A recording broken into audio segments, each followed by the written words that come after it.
When we talk about transportation, there's lots of ways to get around the city, but we often think of transit, and we had some amazing successes in this past term. Just this spring, we opened the new transit center in front of Heavy Metal Place. We've seen introductions of new types of transit passes, those for youth, those for low income, and those that maybe need an attendant to help support them to get onto the bus and around town, and that is a free pass for those attendants. So we have been making inroads there. We've also worked on our integrated transportation master plan.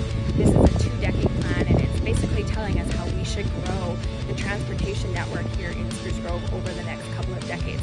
So we're really taking transportation seriously. Obviously, the big one that we just announced was Boundary Road. We successfully annexed it, and if you have gone there recently, you can see that we are starting to dig up the area. So the first phase of Boundary Road will be done by the end of this year, and hopefully the full road by next year. So that's very exciting for those living in the West End. There's another way to get in and out of the city.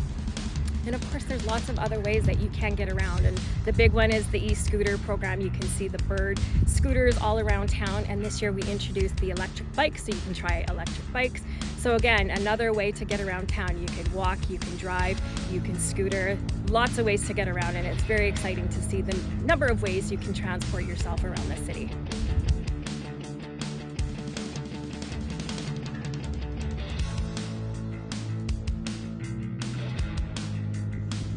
When it comes to improving transportation here in Spruce Grove, we often hear about transit, and it's no wonder.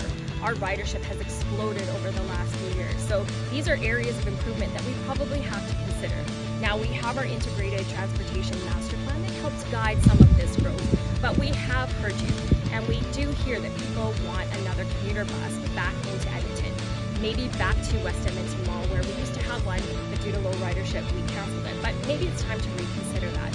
We also know that on-demand is really popular, but people are asking for set routes again. So this is something we have to consider in conjunction with on-demand transit. How do we make sure that people can get on the buses and where they need to go at the time they need to go?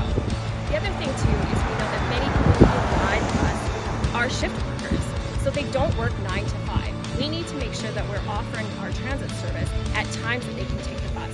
So we need to be looking at increased hours, possibly on our weekends and in the evening. So these are areas when we talk about transit that we need to consider next.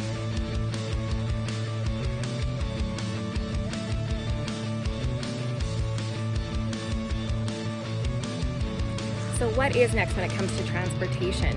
There are a lot of new ways to get around the city these days, including the new e-scooters. We've got e-bikes. We've got people who have Vespas. As they get older, they're finding new modes of transportation. There's even people riding around on motorbikes, and oftentimes they are on our pathways. So we have shared pathways here in Spruce Grove. We don't have dedicated bike lanes. And so shared pathways means that everybody who is on those new types of technology like the e-scooters and the e-bikes are sharing this pathway with those that are on regular bicycles, skateboarders, people who are walking. And so when does it become a safety concern? Because some of these speeds can get quite high. We also have a lot of people moving from other communities where there are different rules. Some expect you to have an e-scooter on the road, or they ride their bike on the road. So how do we make sure that everyone's following the rules?